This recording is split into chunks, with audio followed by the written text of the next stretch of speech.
কালকে তোমাদের সাথে লাহোরি মাটন কড়াইয়ের রেসিপিটা শেয়ার করেছিলাম, আর আজ ভিডিও নিয়ে চলে এলাম রান্নার পর মাটনটাকে কিভাবে সার্ভ করেছি। যারা এখনও রেসিপিটা দেখোনি তাদের জন্য এই ভিডিওর মধ্যে আমার চ্যানেলের নামের নিচে লিংক দেওয়া রইল, দেখে নিও। রান্নার পর কিন্তু মাটনের কালারটা খুব সুন্দর এসেছিল। দেখতে একটু ভালো লাগার জন্য উপর দিয়ে লাচ্ছা পেঁয়াজের স্লাইস দিয়েছিলাম, আর কিছুটা আদার টুকরো লম্বা করে কেটে নিয়ে উপর দিয়ে ছড়িয়ে দিয়েছিলাম।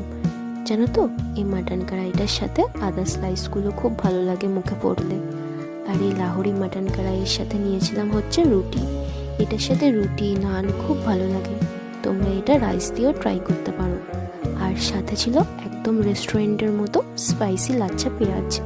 এই লাচ্ছা পেঁয়াজ বানানোটা খুবই সহজ, একদিন অন্য কোনো ভিডিওতে তোমাদের সাথে শেয়ার করব। দেখো কতটা সফট হয়েছিল মাটনটা, ভেতরটা পুরো জুসি। খুব গরম ছিল, তাই ভালো করে মাটনের পিসগুলো ধরতেই পারছিলাম না, ঠিকভাবে তোমাদেরকে দেখাতে পারছি কিনা জানি না। আর জানো তো, প্রতিটা মাটনের পিস যখন মুখে নেবে বুঝতে পারবে পুরো ফ্লেভারে ভরপুর। শুধু একটু ধৈর্য ধরে এই মাটনটা রান্না করতে হবে, কারণ সময়টা একটু বেশি লাগবে, কিন্তু খেতে হবে অসাধারণ, মুখে দিলেই মেল্ট হয়ে যাবে। তো চলো আজকের মতো টাটা। তোমরা কিন্তু অবশ্যই বাড়িতে এই রেসিপিটা ট্রাই করো।